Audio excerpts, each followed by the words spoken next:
a lot of people, if you talk to them today who are Baptist or Catholic or various forms of Christian, and even in other areas, if you ask them, what is the soul? Qualify it for me. Describe what constitutes soulness, and especially what would be the distinction between soul and spirit, they are generally at a loss for an answer. Now, what I see happening during this 1874-1882 period is that the A-team came in to revive the spirit, to reinstate the spirit in such a way that it could no longer be edited out or marginalized anymore. Steiner's whole effort was to establish a solid spiritual science that could be congruent, complementary to any healthy, clearly developed, non-commercial, natural science. And so this was developing in the beginning of in the 1830s. You had the spiritualist movement, and in a certain sense, at arm's length, I'd sort of say that's almost kindergarten. And then you have Blavatsky, Theosophy, and that's sort of taking it to high school.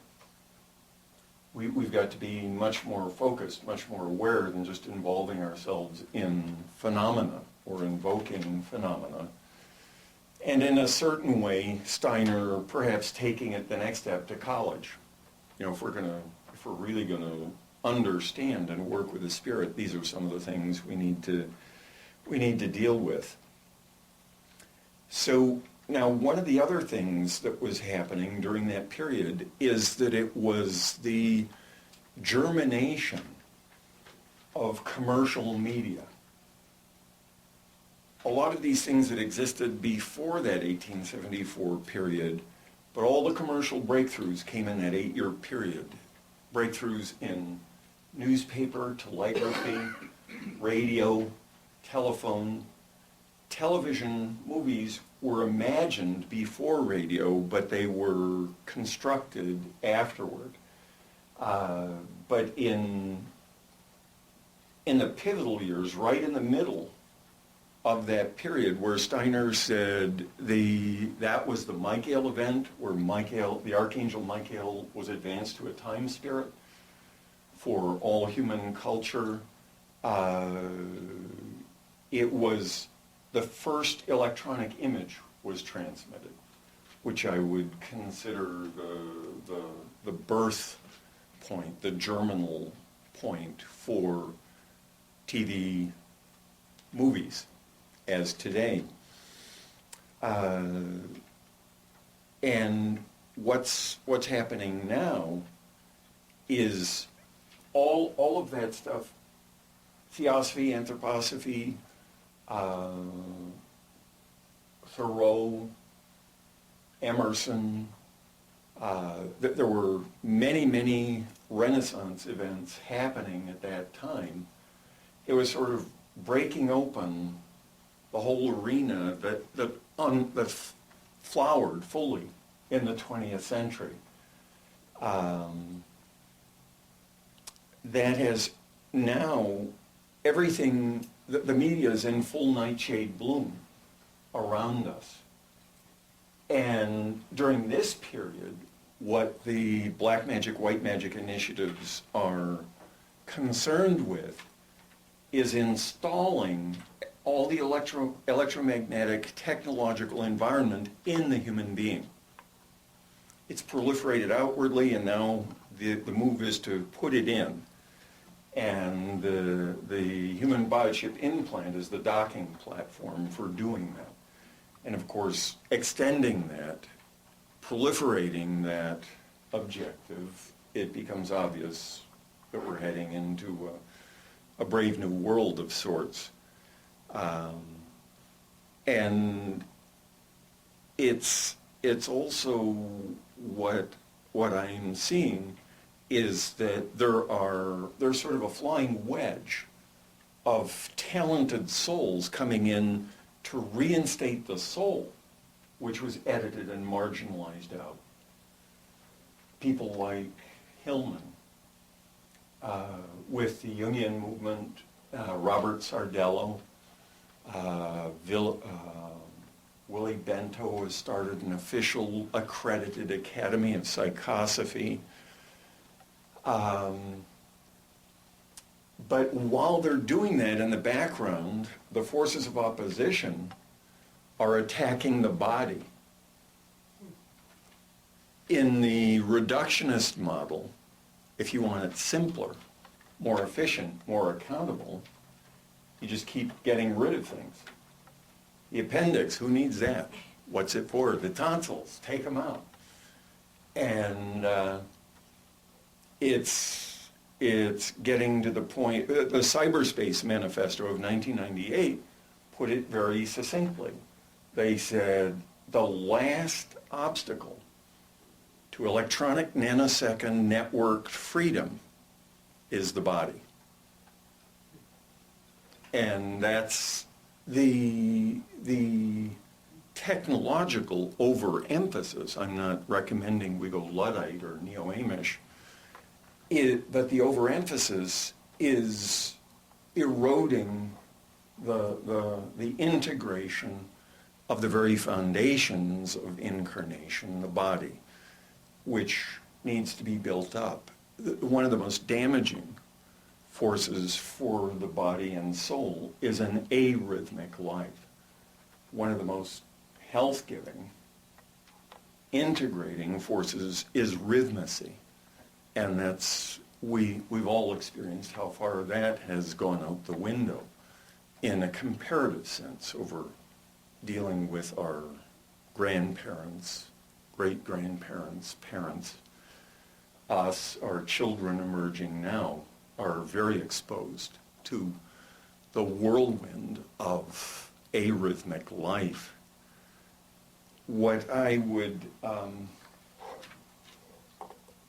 would suggest is that in the current situation, I can go back and forth a bit to elaborate this, but in a certain sense, using broad strokes, the 20th century was the first public access to the Tree of Life mysteries.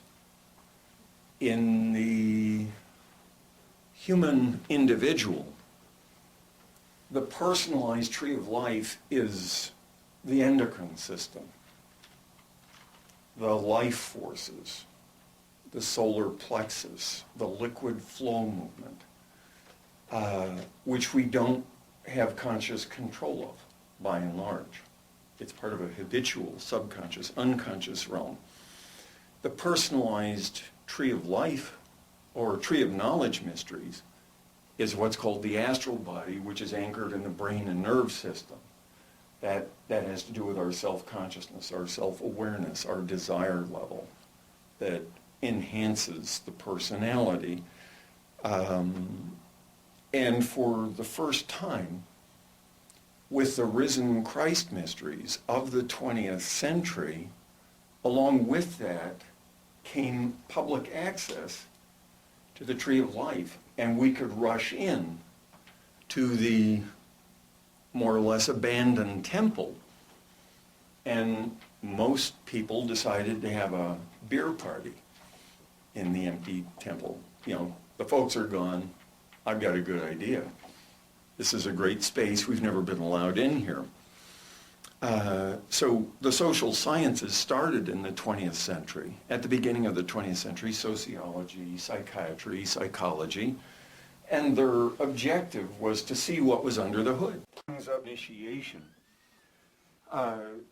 Initiation can sound quasi-romantic, but in functional terms it involved life and death issues. You failing initiation could in many instances forfeit your life. You had to face the abyss without any props or with minimal props. And at this time, Western science has dedicated a lot of its efforts to penetrating the 9 layers of the inner earth. Now, the biological womanhood has, with her reproductive system and her uterus, a 9-layered organism that is an antenna for the 9 layers of the inner earth. So with materialism, we're penetrating into the interior of the earth and compressing the forces of gravity, density, so that they are much more non-locally distributed. And the woman, as the man penetrates the 9 layers of the inner earth, begins to be in tune with this, with her womb operating as an antenna. And this, the materialism, the gravity, and the challenging forces of the 9 layers, which allegedly surround at the very core, the very nucleus, what Goethe called the realm of the mothers, which was the city of gold, Shambhala, Agartha. What the alchemist called in the center of the earth was a gold dew, a gold vapor, which is the amniotic fluid for the earth becoming a new solar system. And as we enter these areas, we begin to experience the forces of gravity, density, much more intensely as we're releasing them. And it isn't that we aren't supposed to go there, but we do have to develop the upper levels that reflect, that the lower levels reflect, in order not to be overwhelmed. And this happened periodically. Carl Karenyi, the Jungian, did a brilliant book on Pan and the Function of Nightmare, where he actually chronicled whole towns waking up simultaneously at 2 in the morning and running out screaming, hysterically, no bearings, out of their houses at the same time in one village. So these forces of depression are part and parcel of the isometrics, the calisthenics that we'll have to work with in the process of public initiation. Now, what I was characterizing as the period now from 2004 to 2012, in the first half, there was sort of a planetary signature that served as the gauntlet down. The challenge of the first 4 years was the Neptune-Saturn opposition. And right at the end of 2005, beginning of 2006, there was a Mars-Jupiter opposition making a grand square for a period of time. This 4 years, it's the Saturn-Uranus opposition 5 times. And that started phasing in the fall of 2008 when the world money market went down the Teflon water slide. And it goes 5 times. There's 2 more this spring and this summer before it finishes out. Now you have to remember that the last time Saturn opposed Uranus was in 1966. It was sort of the center flashpoint for the revolutionary 60s. At that time, Uranus was conjunct Pluto, opposed Saturn. Now they're both square Pluto. And particularly over the last 4, 6 or so years, that during this public initiation period, everyone is in principle experiencing what the disciples experienced during the 3 years with Christ, which isn't fun and which isn't pretty. You had to strip to core in order to tune in to carry in some way possible the entire macrocosmic template within a human body.